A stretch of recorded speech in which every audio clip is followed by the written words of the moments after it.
సంఘానికి రాయబడిన పత్రిక 12వ అధ్యాయం 16వ వచనం. ఒక్క పూట కూటి కొరకు తన జ్యేష్ఠత్వపు హక్కును అమ్మివేసిన ఏశావు వంటి భ్రష్టుడైనను వ్యభిచారి అయినను ఉండునేమో అనియు జాగ్రత్తగా చూచుకొనుడి అనే మాటను పరిశుద్ధ గ్రంథంలో చూడగలుగుతున్నాం.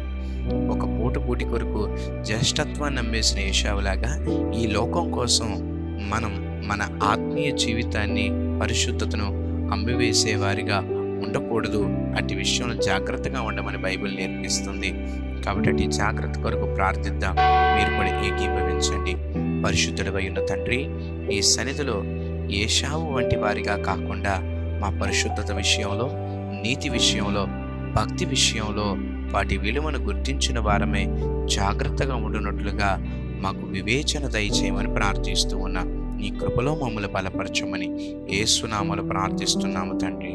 ఆమేన్.